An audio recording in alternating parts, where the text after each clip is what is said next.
नमस्कार, मैं दौलत शर्मा और आप देख रहे हैं यूआईपी न्यूज़। कुछ पॉलिटिकल बातें भी होंगी, लेकिन कुछ जो पॉलिटिक्स में हम देखते हैं किस तरीके से अब राहुल गांधी के ऊपर मीम बने, यहाँ प्रधानमंत्री नरेंद्र मोदी को लेकर भी कई सारे जो है मज़ाकिया चीज़ें होती हैं। यानी पॉलिटिक्स भी होगी, थोड़ा मज़ाक भी होगा एक तरीके से। इस चीज़ को हम ऐसे लेके जाएँगे कि जनता जो है पॉलिटिक्स भी समझ सके और साथ ही साथ ये भी देख सके कि पॉलिटिक्स कितनी तरीके से जो है अपने पूरे एटमॉस्फेयर में यहाँ पर फैलती है। यानी उसको एक लाइट वे में लेते हुए यहाँ पर चलेंगे। कुछ सवाल मेरे यहाँ पर रहेंगे। सबसे पहले सर का स्वागत है। आज एक पॉलिटिकल डिबेट में सर बैठे हैं। हालाँकि अब इससे पहले भी जब हम चुनाव के नतीजे आए थे, हमने लाइव किया था, हमने बातें की थी चुनाव को लेकर, क्योंकि इस चुनाव ने सरप्राइज़ शायद बीजेपी को भी कर दिया। क्योंकि उनके नेता भी खुद ही मान के चले थे कि चलो भैया सारी जो हस्ती है, जो सारी बस्ती है, वो तो कांग्रेस के हाथों में है, अब हम क्या ही कर लेंगे। लेकिन वो खुद शॉक हुए। एग्जिट पोल वाले जैसे 2024 में रो रहे थे, एक वीडियो भी वायरल हुआ था, फिर वो वैसे ही रो रहे हैं। यहाँ बीजेपी के नेता रोए, लेकिन समझ ये नहीं आया वो खुशी से रोए या फिर इसलिए रोए कि आखिर इतने सारे वोट कैसे आ गए कि सुबह-सुबह उठे हैं, अच्छा चुनाव था क्या आज? अरे! वोट आ गए क्या? अच्छा चलो ठीक है, ठीक है, ठीक है, आ गए वोट आ गए। यानी ऐसा एटमॉस्फेयर बीजेपी के यहाँ पर रहा। खुद प्रधानमंत्री नरेंद्र मोदी को भी शायद यकीन ना हो कि 24 में ऐसा हाल होने के बाद जो लोकसभा के चुनाव थे कि हरियाणा में ऐसी जीत मिलेगी। क्योंकि यहाँ पर सर जो मुद्दे जो थे, किसान, पहलवान कई सारे मुद्दे हाइलाइट किए थे, लेकिन सारे मुद्दे ना जाने कहाँ उड़ गए। तो आप मेरे को बताइए कि एक बार जो ये किसान का सबसे बड़ा मुद्दा था, पहलवानों का सबसे बड़ा मुद्दा था, वो आखिर कहाँ उड़ गया? देखो जनता जो है वो सब जानती है और जनता ये समझती है कि किस तरह की पॉलिटिक्स इस समय देश में चल रही है और किस तरह की पॉलिटिक्स चाहिए। चाहे लोग किसी से कितने भी नाराज हों, जो मैंने इस रिजल्ट को देखते हुए क्योंकि जब सुबह काउंटिंग हो रही थी और बीजेपी की 10 सीट और कांग्रेस की 72 सीट बताई जा रही थी, तो मुझे कोई बहुत ज्यादा आश्चर्य नहीं था क्योंकि मैंने हुँ, देखा था कि हरियाणा में बहुत सारे लोग जो कि बीजेपी के खिलाफ बोल रहे थे, तो ऐसा रिजल्ट बहुत ही ज्यादा एक्सपेक्टेड था। लेकिन जब एग्जिट पोल के टाइम पे तुम लोगों ने फील्ड में जाके काम किया और लोगों से बात की, तब जिस तरह से बीजेपी के जो सपोर्टर थे उन्होंने बोला कि वोट तो हम मोदी को ही देंगे, तब भी ये यकीन नहीं था कि एक्चुअली ये जो लोग बोल रहे हैं ये वोट सीट में कन्वर्ट हो पाएंगे। तो मैं खुद सरप्राइज था कि ये सीट्स जो 72 सुबह दिख रही थी ये आधी 35 पे कैसे पहुंच गई। हुँ, हुँ। और जहां कांग्रेस की लहर बताई जा रही थी, जहां राहुल गांधी का कद इतना बड़ा हो गया था कि उसके आगे मोदी जी का कद बहुत छोटा लगने लगा था कि भाई हुँ, राहुल गांधी ने तो कमाल ही कर दिया। कि अब राहुल गांधी और सुप्रीम लीडर बन गए। हाँ, आने वाले इलेक्शन जो होंगे जितने भी, उसमें राहुल गांधी की बाकी सारे जो उनकी पॉलिटिकल पार्टियों का अलायंस है, हुँ, इंडिया अलायंस जिसको बोलते हैं, तो उसमें राहुल गांधी का कद बहुत ही ज्यादा बड़ा दिख रहा था मेरे को कि भाई ये तो वाकई। लेकिन अभी स्थिति मुझे जो सामने नजर आ रही है, जिस तरह से पहलवानों का और किसानों वाला जो मुद्दा तुमने बोला, उन दोनों में ही इसका मतलब यह है कि लोगों ने उसको नकार दिया। देखो पहलवान हुँ, में तो उस लड़की को तो देखो उसको जिताया क्योंकि उसके साथ सहानुभूति वोटर जरूर था। और वैसे भी जिस क्षेत्र से वो आती है, हरियाणा से, वहां पे पहलवानों को काफी एक रेस्पेक्टफुल नजर से देखा जाता है और वहां उसकी ससुराल भी है। तो सारी हुँ, चीजों को देखते हुए हम भी चाहते थे कि वो अपनी सीट निकाले, लेकिन जितने कम मार्जिन से उसने सीट निकाली है वो भी सरप्राइजिंग है क्योंकि मेरे को उम्मीद थी कि कम से कम 30-40 हजार 50,000 वोटों से उसकी सीट निकलेगी, लेकिन सीट निकली 5,000 के मार्जिन से। ये भी बहुत सरप्राइजिंग था। और जिस तरह से बात सारे लोग कर रहे थे पॉलिटिकल पार्टीज की, कंगना और अपने मनोहर लाल खट्टर के जो बयान आ रहे थे किसानों को लेकर कि ये तो बीजेपी की लुटिया डुबो देंगे, मेरे को समझ में आ रहा है कि अब उनका बोलना, मनोहर लाल खट्टर ने जो बोला वो तो खैर गलत बोला, लेकिन हुँ, जो कंगना वाला जो पॉइंट था शायद वो लोगों को समझ में आया कि भाई जो किसानों का जो मुद्दा है वो डाइल्यूट हो चुका है और एक्चुअली जो किसान है वो वहां पे इतना ज्यादा विरोध बीजेपी का नहीं कर रहे हैं। वो लोगों के दबाव में आकर या किसी भी वजह से वहां बैठे जरूर थे, बट मेरे को हुँ। लगता है कि शायद इतना उसका प्रभाव नहीं पड़ा। हाँ सर, हम हर चुनावों में देखते हैं कि एक अजीब-सा किस्सा होने लगता है। अगर कांग्रेस जीत रही है, अन्य पार्टी जीत रही है, तो वो जनता की जीत होती है कि जनता लोकतंत्र के साथ है। लेकिन बीजेपी की सीट आने लगती है, हालाँकि खुद बीजेपी को इस बार विश्वास नहीं था कि इसकी सीट आ जाएगी। लेकिन जब बीजेपी की सीट आने लगती है, तो ईवीएम की बात होती है। भूपेंद्र सिंह हुड्डा कह चुके हैं कि मैं कई सारी ईवीएम मशीनों में से शिकायतें आई हैं, मैं जाँच करवाऊँगा। तो ये जाँच अगर कांग्रेस आती, तो क्या तब भी ये जाँच होती? नहीं देखो ऐसा है, ये तो छोटे बच्चे होते हैं ना, खेलते हैं और एक बच्चा हार जाता है तो वो रेत में हम्म। मिट्टी में फैल जाता है कि नहीं नहीं नहीं मैं नहीं मानता। तो ये तो मेरे को लग रहा है कि कांग्रेस का वही हाल है। अगर देखो जिस समय 24 के जो लोकसभा के इलेक्शन हुए थे और जिस तरह से बीजेपी को उम्मीद थी कि 400 पार का नारा लेकर हम्म। बीजेपी चली थी, और बीजेपी ने सपने में भी नहीं सोचा था कि उनको 240 या 242 सीट्स आएंगी। और उसके बाद में किस तरह से सारा विपक्ष इतनी खुशियां मना रहा था, और आज तक मनाता है और आज तक ऊंची आवाज में बात करता है। लेकिन बीजेपी ने उसको एक्सेप्ट किया कि भाई ठीक है, हमारी कहीं ना कहीं कोई कमियां रही होंगी जिसकी वजह से ऐसा हुआ है। हाँ जी। लेकिन मैं सरप्राइज हूं कि अगर जनता ने आपके खिलाफ वोट किया है या आपको उतनी सीट्स नहीं दी है, तो उसको एक्सेप्ट करो जिस तरह से बीजेपी ने किया। इसमें रोने वाला क्या है? ठीक है, आपकी लहर, जो लोग बोल रहे थे कि लहर है, मेरे को ऐसा लगता है कि ठीक है, आपके सपोर्ट में थे लोग, इसीलिए आपको हम्म। 35 सीट्स आई। अगर लहर नहीं होती तो शायद 35 सीट्स भी नहीं आती, क्योंकि पहले की जो स्थिति थी वो इतनी अच्छी नहीं थी कांग्रेस की, राहुल गांधी की। लेकिन अभी जो ये काफी पैदल यात्रा और लोगों से मिलना जुलना और सारे गरीबों के घरों में जाके खाना खाना और हम्म। लोगों को गिफ्ट देना, जिसमें कभी नाई के घर कभी किसी के घर, ये सब जो किया है, इसका इफेक्ट आया है कांग्रेस को। और इससे डेफिनेटली राहुल गांधी को फायदा हुआ है, कांग्रेस को फायदा हुआ है। लेकिन क्या होता है ना कि देखो, जो बड़ा नेता होता है उसको अपनी डिफीट को बहुत ग्रेसफुली एक्सेप्ट करना चाहिए। अगर ठीक है नहीं आई हम्म। सीट तो नहीं आई, कोई बात नहीं, नेक्स्ट टाइम उसको रिव्यू करो और उस पर ज्यादा से ज्यादा मेहनत करो ताकि कि आपको सीट्स मिले। और जिस तरह से यहाँ का रिजल्ट रहा है, मेरे को लगता है कि जो आगे जो भी स्टेट्स के इलेक्शंस आएंगे उसमें बीजेपी अब पूरी तरह से अग्रेसिवली हम्म। तैयारी करके आगे बढ़ेगी। लेकिन देखिए तुम यहाँ मुझे एक देखा। बात बताओ, जिस तरह से हम्म। ये अपना कश्मीर का जो इलेक्शन हुआ है, तो कश्मीर के ऊपर क्या रिपोर्ट है? मार्केट में लोग क्या बोल रहे हैं कि भाई जम्मू और श्रीनगर की जो सीट्स है, कि श्रीनगर में पहले उम्मीद थी कि एक सीट आने वाली है बीजेपी की, फिर पता चला वो भी हम्म। नहीं आई और सारी सीट्स कांग्रेस और नेशनल कॉन्फ्रेंस को चली गई। तो बल्कि आम आदमी इस, पार्टी को भी एक सीट मिली यहाँ पे। हाँ, लोग क्या इससे क्या निष्कर्ष क्या निकाल रहे हैं लोग इन सब चीजों से? ये निष्कर्ष तो इसमें ये निकल रहा है कि जो बीजेपी है अपना बस वो गेम खेलना चाहती थी ताकि पीडीपी और एनसी आपस में लड़े, आम आदमी लोग आपस में लड़े और बीजेपी को फायदा हो। एक तरीके से वो भी चाहते थे कि उनकी वो सरकार वहां कभी नहीं बननी, क्योंकि बीजेपी को पता है कि उनका वोट शेयर वहां पर क्या है। चाहे वो 370 हटा लें, चाहे वो कितना भी वहां पर काम कर लें, लेकिन सरकार नहीं बननी। वहां की जो मैंने रिपोर्ट्स देखी कि लोगों का मानना है कि शांति बहाल हुई है, लेकिन हमारी पहली पसंद एनसी ही रहेगी या पीडीपी रहेगी, बीजेपी को मौका नहीं देंगे। बीजेपी सेंट्रल में ठीक है। और बीजेपी की एक मानसिकता ये भी समझ आती है उन रिपोर्ट से कि बीजेपी सरकार नहीं बनाना चाहती, क्योंकि जब सब कुछ कंट्रोल ही सेंटर से होना है तो वो क्यों अपनी यहाँ पर इतनी पावर जो है इलेक्शन में खर्च करे, इतना पैसा इलेक्शन में खर्च करे। आप देखेंगे कि जहां करीबन जो कश्मीर घाटी है 47 सीटें हैं, मात्र 19 उम्मीदवार यहाँ पर उतारे, ना किसी दूसरे को सपोर्ट दिया ना ही किसी का सपोर्ट लिया।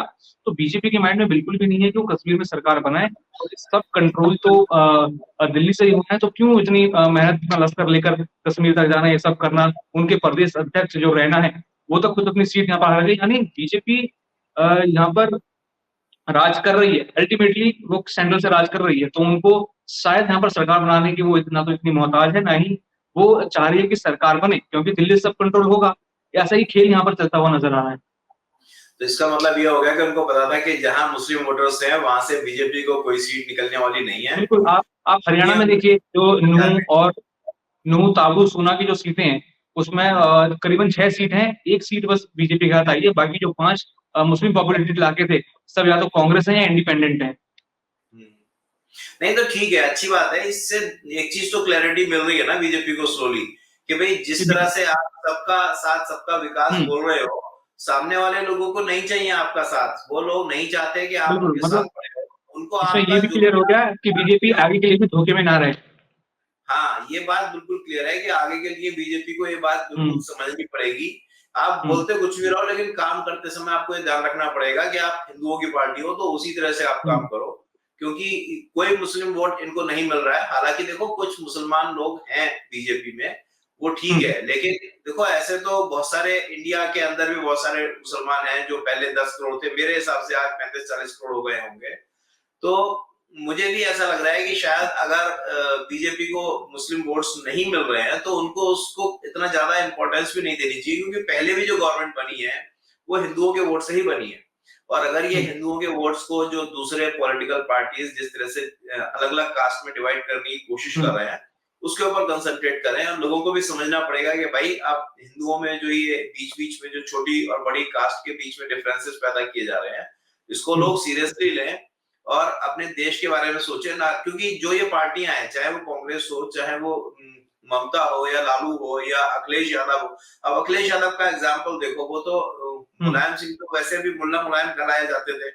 अखिलेश यादव जो अपने पिताजी का नहीं हुआ, जिसने गद्दी के लिए अपने पिताजी तक को साइड लाइन कर दिया, अपने चाचा को साइड लाइन कर दिया। पार्टी से हटा दिया। अगर आम पब्लिक ये सोचती है कि अखिलेश यादव उनका उजाड़ा कर देगा, तो ये उनकी बेवकूफी है। और जो 35 सीट जो इस समय 37 आई थिंक जो लोकसभा की सीट्स आई थी इनकी यूपी में, वो मेरे को ऐसा लगता है कि जहां पे मुस्लिम बहुल इलाके हैं वहां की सीट्स आई होंगी। मैंने उसको एनालाइज नहीं किया है, लेकिन जहां तक मुझे लगता है वही सीट्स आई होंगी। नहीं, जैसे आपने शुरुआत में बोला कि यहाँ जातियों में बांट दिया हिंदुओं की आपने बात करी, लेकिन मुस्लिम में भी ना जाने कितनी कास्ट है, क्रिश्चियनों में कितनी कास्ट है, यहाँ सिख भी एक अलग-अलग पंथ या प्रांत के हैं। तो यहाँ पे ये फॉर्मूला काम क्यों नहीं करता? कब तक यहाँ के जो हिंदू लोग हैं वो कब समझेंगे कि ये फॉर्मूला बस उनके लिए ही है और कब तक यहाँ पर ये लोग फंसते रहेंगे? देखो ऐसा है, इस समय बहुत सारे लोग, बहुत सारी पार्टियां, उनको पता चल गया है कि हिंदू को बांट सकते हैं, अलग-अलग कास्ट में बांट सकते हैं। और क्योंकि हिंदू मेजोरिटी में है तो डेफिनेटली बहुत सारे लोग ऐसे हैं जो अनएजुकेटेड है, उनके माइंड को थोड़ा भी डाइवर्ट करना बहुत इजी है। कुछ लालच देकर, कुछ पैसा देकर, कुछ दारू की बोतल देकर, इस तरह की चीजें, लालच जब दिया जाता है ना गरीब आदमी को, तो वो हाँ थोड़ा जी। बहुत रुक जाता है। और फिर दूसरा क्या होता है कि एक शहर में जो मुअज़्ज़िज़ आदमी होते हैं, जो पावरफुल आदमी होते हैं, उनको उनके पीछे चल के वो जो गरीब लोग हैं या जो जिनको समझ में नहीं आती ये सारी बातें, कम पढ़े लिखे लोग हैं, उनको लगता है कि अब नेताजी के पीछे अगर हम चलेंगे तो हम भी नेताजी की तरह से ही हमारा भी नाम होगा और हमें भी कुछ पावर मिलेगी। तो बेसिकली इन सब चीजों को लोग थोड़ा-सा ज्यादा इंपॉर्टेंस देते हैं, जिसकी वजह से ये इस तरह की छोटी जो रीजनल पार्टियां हैं उनको बेनिफिट होता है। तो अभी जो न्यूज़ चल एक रही है सर आज, इस तरह के ये कांग्रेस वाले बोल रहे हैं कि भाई हम इसको एक्सेप्ट नहीं करते और बहुत सारी धांधली हुई है, तो कौन-कौन क्या-क्या बोल रहा है? क्या स्टेटमेंट आई है आज न्यूज़ में? देखिए, हुड्डा जी तो काफ़ी नाराज़ हैं ईवीएम से क्योंकि कह रहे हैं कि थोड़ा बचपन वाला उनका शायद अभी बचपन में है शायद लगता है कि जिसमें 90% बैटरी थी, वो तो उसमें तो सारे बीजेपी वाले जीत गए, जो ईवीएम जहाँ थी। जिसमें 90% से कम बैटरी थी 60% बैटरी थी, 40% बैटरी थी, वहाँ पर कांग्रेस जीती है। यानी तो मतलब कैसे उनको क्या मतलब? बीजेपी ने नहीं, उनको बैटरी जनता पार्टी ने हराया, शायद ऐसा लगता है। अरे यार, ये तो बेवकूफी की बात है कि बैटरी अगर कम होगी या ज्यादा होगी तो कोई पार्टी जीत के हुँ, हार जाएगी, यहाँ ऐसा थोड़ी कॉम्पिटिशन होता में कांग्रेस और बैटरी जनता पार्टी थी शायद। है। नहीं, नहीं, तो इनको इसका मतलब ये है कि अब राहुल गांधी पे भरोसा नहीं रहा क्या? मतलब अब ये नहीं, राहुल गांधी तो अभी तो जलेबी चख रहे होंगे ना वो तो। नहीं, तो राहुल गांधी कहाँ है अभी? राहुल गांधी इंडिया में है कि कहीं बाहर चले गए? अभी राहुल गांधी जलेबी की फैक्ट्री में है। जलेबी की फैक्ट्री में है। जी। देखिए, चलो ठीक जलेबी की फैक्ट्री से मेरे को याद आया कि 2 दिन बस बचे थे चुनाव वो अंतिम जब वो होना था कि आप कैंपेन अब नहीं कर सकते। 2 बड़े नेता सामने आए, राहुल गांधी, उन्होंने तो खोल दी जलेबी की फैक्ट्री और यहाँ पर जो सीएम योगी हैं, उन्होंने कह दिया अगर कटोगे तो बटोगे। आपको क्या लगता है कि यहाँ पर क्या फिर दोबारा राहुल गांधी पर से विश्वास लोगों का हट गया कि हम तो इसको समझते थे कि चलो समझदार बन गया, अब आवाज़ें उठाता है, लेकिन इसने तो जलेबी की फैक्ट्री हमारे हरियाणा में खोल के रख दी और फिर यहाँ पर फिर योगी जी आए, उन्होंने हिंदू वाली बात छेड़ दी। क्या इसका क्रॉस कनेक्शन बैठा जो कांग्रेस ने माहौल बनाया था कि अपने ही हाथों से बिगाड़ दिया? नहीं, इसमें पता है क्या है? देखो ऐसा होता है जैसे रामायण में हनुमान जी को उनका बल याद दिलाया गया था और उन्होंने हुँ, समुद्र पार किया था एक छलांग में। हिंदुओं का भी वही है। हिंदू जो है ना अपनी समस्याओं में इतने उलझे रहते हैं, वो हिंदुओं में बहुत ज्यादा आपको कट्टरपंथ नहीं मिलेगा कि भाई ये धर्म के नाम पर कट्टर जो है वो हिंदू नहीं है, वो मुसलमानों में ही कट्टरपंथी मिलता है। तो उनको याद दिलाना पड़ता है कि भाई तुम हिंदू हो और तुम इन इलेक्शंस में अपनी हुँ, पार्टी को वोट करो। जिन लोगों को तुम वोट कर रहे हो, अब देखो चाहे कोई कुछ भी कहे, 2013 में कांग्रेस ने जाते जाते दिल्ली की जो प्राइम लोकेशंस की जो जगह थी वो वक्फ बोर्ड के नाम करके चले गए थे, जिसको कि बीजेपी ने आके रोका। और अभी भी जो वक्फ बोर्ड पर जो डंडा चल रहा है वो हुँ, बीजेपी की वजह से ही चल रहा है। अगर कल को बीजेपी नहीं आती है सेंटर में, तो इसका क्या रिजल्ट होगा, जितना ये सारे एक्शंस हुए हैं वो सारे खत्म हो जाएंगे। और जो वक्फ बोर्ड जो रेलवे के करीब करीब बराबर जमीन लेके पूरे इंडिया की बैठा हुआ है, हम्म, वो क्या होगा, एक दिन पूरा इंडिया इनके हाथ में होगा। तो हिंदुओं की पॉपुलेशन इतनी ज्यादा होते हुए भी क्या हिंदुओं के लिए वक्फ बोर्ड है कोई? ये हिंदुओं की कुछ भी नहीं है। यहाँ तक हिंदुओं के मंदिर तक सरकार के कंट्रोल में है। तो हम्म, ये सब चीजों को देखते हुए हिंदुओं को ये समझना पड़ेगा कि भैया अगर आपको वाकई सरवाइव करना है तो आपके लिए जो पार्टी है वो भारतीय जनता पार्टी है। नहीं। ये नहीं समझ पा रहे हैं कि भारतीय जनता पार्टी के राज में इकोनॉमी बहुत स्ट्रांग हुई है, बहुत सारी कंपनियों को बहुत ज्यादा हम्म, बेनिफिट हुआ है। और ये जो अंबानी और अडानी की बात करते हैं, अंबानी और अडानी लाखों घरों के दिए जलते हैं इन दो कंपनियों की वजह से। पता नहीं कितने लोग इनके यहाँ काम करते हैं। तो उनको गाली देने से कोई फायदा नहीं होगा। तो ठीक है, अब जो भी है जिस तरह से भी हुआ, बट फरहाल मेरे को तो इस बात का खुशी है कि चलो हिंदुओं ने समझा और बीजेपी ने अपनी हम्म। सीट्स निकाली और अपनी सरकार बनाई। आगे कौन सीएम बनता है इसके ऊपर क्या चर्चा है वो बताओ। अभी सीएम तो यहाँ पर हालांकि जो रिपोर्ट्स हैं अभी सूत्र बता रहे हैं, लेकिन कंफर्म हो चुका है कि विजयदशमी के दिन नायब सिंह सैनी ही यहाँ पर शपथ लेंगे। शायद अनिल विज को इस बार मंत्रालय ना मिले। वो तो मुख्यमंत्री आवास पर पत्रकारों से मिलना चाहते थे, लेकिन क्या पता वो अपने ही आवास पर इस बार ना मिले। तो ये सब टेंशन चल रही है, लेकिन टेंशन सीएम की नहीं है। टेंशन अभी ये होगी कि आखिर मंत्री कौन बनेगा। इसमें बड़ा दाव पेच फंसा हुआ है, क्योंकि यहाँ से जो भारी भारी मतों से जीते हैं, जो लगातार बीजेपी से टिकट का इंतजार कर रहे थे, जो पहले भी बीजेपी को जिता के लाए हैं, अब वो भी मंत्री पद मांगेंगे। और यहाँ पर जो इंडिपेंडेंट है, अब तो शायद बीजेपी को उनकी जरूरत बिल्कुल भी नहीं है।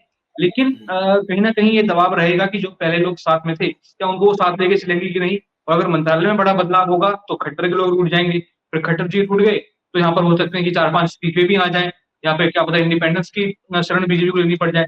यानी अभी सीएम दावेदारी से लेकर मंत्री तक। इस्तीफे तो नहीं आएंगे, क्योंकि जो पार्टियों के जो ये दल बदल वाला कानून है, तो उसमें 2/3 अगर लोग हैं तभी वो पॉसिबल है। अगर वो इस्तीफे देते हैं तो उनका तो फिर सीट ही चली जाएगी ना, उससे बीजेपी को नुकसान नहीं होगा। लेकिन पॉइंट जो मेरे को समझ में आ रहा है, अगर खट्टर के प्रभाव में आकर इन्होंने मंत्रालय बांटे हैं। पार्टी बदल सकते हैं, पार्टी कांग्रेस में चले जाएं या फिर किसी और दल को चुन लें। नहीं, वो नहीं जा सकते, वो 2/3 होने बहुत जरूरी है, उसके बिना नहीं जा सकते। दल बदल कानून में उनकी मान्यता, उनकी जो विधायकी है वो चली जाएगी, तो वो पॉसिबल नहीं है। लेकिन मेरे हिसाब से खट्टर या खट्टर से मिलने जुलने वाले या उसके सपोर्टर जितने भी लोग हैं उनको मंत्रालय से दूर रखें। और सैनी साहब को ये समझना पड़ेगा कि अब आपको दिन रात लग के पूरे प्रदेश के लिए काम करना है, क्योंकि यहाँ जो आप करके दोगे अगले 3-4 साल में, उसी से सेंटर की गवर्नमेंट की क्या सीट्स आती हैं वो बहुत डिसीजन उसके ऊपर बेस्ड होगा। क्योंकि ये और जो जिस तरह यहाँ पे खट्टर ने 9 साल बर्बाद किए हैं, हरियाणा को बर्बाद किया है, वो उसको संभालना बहुत जरूरी है। अभी तो आगे झारखंड है, दिल्ली है, शायद इसका प्रभाव वहां भी पड़े। लेकिन क्या लगता है कि बीजेपी ओवर कॉन्फिडेंस हो जाएगी इस जीत को लेकर, नहीं, वो दिल्ली ओवर में अपना खुद का कॉन्फिडेंस काम खराब कर ले। नहीं, मुझे ऐसा लग रहा है यार कि जिस तरह से हरियाणा में काम हुआ है, तो 100% आरएसएस और बीजेपी दोनों ने मिलकर काम किया है। क्योंकि आरएसएस जो है वो बहुत स्ट्रांग है और वो जमीन पे काम करती है। तो उसका कहीं ना कहीं आरएसएस का रोल रहा है इसमें, वो अलग बात है। क्योंकि आरएसएस ने आज तक किसी भी इलेक्शन में ये नहीं कहा कि हमने कोई तीर चलाया है, बट वो काम करते हैं। और ये बात अब इस इलेक्शन में अगर उन्होंने वाकई काम किया है, तो ये तो बीजेपी या उसके शीर्ष नेताओं को पता होगी और उसका बेनिफिट मिला भी होगा। यानी ये और देखा जाए, क्योंकि 24 में आरएसएस साथ नहीं था, यानी बिना आरएसएस के तो बीजेपी शायद जीरो मिलेगी यहाँ पे हम देखें तो। अगर नहीं, ऐसा नहीं है, आरएसएस को बीजेपी से अलग करके नहीं देखा जा सकता। बीजेपी और आरएसएस एक ही है। मनमुटाव होता है कुछ लोगों क्या कहने से कुछ नहीं होता, क्योंकि बहुत सारे लोगों ने बहुत सारी बातें कही कि योगी को हटाना है और फलाना है ढिमाका है, ये सब भ्रम पैदा करने के लिए बहुत सारी चीजें कही। ना ऐसा कोई बीजेपी का प्लान था, ना वो ऐसा करने की कोशिश कर रहे थे। और हाँ, ये बात जरूर है कि इस भ्रम में लोग बाग फंस जाते हैं, जो साधारण मनुष्य हैं, जो आम आदमी है वो फंस जाता है। लेकिन दिल्ली के इलेक्शन में ये देखना बहुत जरूरी है कि अरविंद केजरीवाल की कितनी सीटें वो तोड़ पाते हैं। क्योंकि बीजेपी को दिल्ली में अगर पैर जमाने हैं या दिल्ली में कुछ काम कर रहे हैं, तो वाकई बहुत जरूरी है कि आम आदमी पार्टी की सीटें दिल्ली में कम हो। हालांकि लोगों का धीरे धीरे उनके प्रति मोह कम होता जा रहा है, लेकिन अभी भी वो मोह किस तरफ जा रहा है, वो कांग्रेस की तरफ जा रहा है कि बीजेपी की तरफ जा रहा है, ये नहीं पता है। लेकिन बहुत सारे लोग जो है अभी आम आदमी पार्टी से खुश नहीं नजर आते हैं लेकिन मेरे को। लेकिन शायद यहाँ पे बीजेपी को कोई फेस भी चाहिए। हरियाणा में तो चलिए यहाँ पर काम चल गया कि कोई ज्यादा बड़ा फेस नहीं था, नया सिंह सैनी अभी भी आए थे, लेकिन दिल्ली में शायद कोई बड़ा फेस अब इनको चाहिए होगा। दिल्ली में तो हाँ, दिल्ली में तो बिल्कुल जैसे किरण बेदी है या इस तरह से कोई बड़ा नाम चाहिए होगा इन्हें, तभी क्योंकि दिल्ली पॉसिबल है। में तो इनके प्रदेश अध्यक्ष को भी शायद 2 या 3 ही लोग जानते होंगे, जो नॉर्मल जनता होगी। बिल्कुल दिल्ली में इनको बड़ा, मेरे ख्याल से तो किरण बेदी को लाना चाहिए इनको, और वो नहीं, किरण एक बेदी को पिछली बार एक स्टंट लगाया था, लेकिन वो काफी फेल हुई थी। नहीं, वो फ्री के चंदन घिसवेरे नंदन वाली जो स्टोरी थी उसी की वजह से लोगों ने किरण बेदी को नहीं, बल्कि वो फ्री वाले चक्कर में उन लोगों ने ऐसा किया। अदरवाइज तो मुझे नहीं लगता कि किरण बेदी को लोगों ने नकार दिया होगा, वो बहुत पावरफुल लेडी है। लेकिन बीजेपी के पास एक और ऑप्शन है, अगर हिंदुत्व की लहर अगर दिल्ली में चला दें, क्योंकि हिंदुत्व की लहर ऐसी लहर है, ना तो वहाँ किसान के मुद्दे चलते हैं, ना वहाँ खिलाड़ियों के मुद्दे चलते हैं, ना ही वो कोई और मुद्दा चलता है। वहाँ पे सारी लहर जो आपकी होती है बनी बनाई, वो ध्वस्त हो जाती है जब हिंदुत्व की बात आती है। और यहाँ पर एक नेता है नुपुर शर्मा, शायद उनका इस्तेमाल बीजेपी कर सकती है। अभी पार्टी से बाहर हैं, निलंबित हैं, लेकिन इस्तेमाल उनका किया जा सकता है यहाँ पर।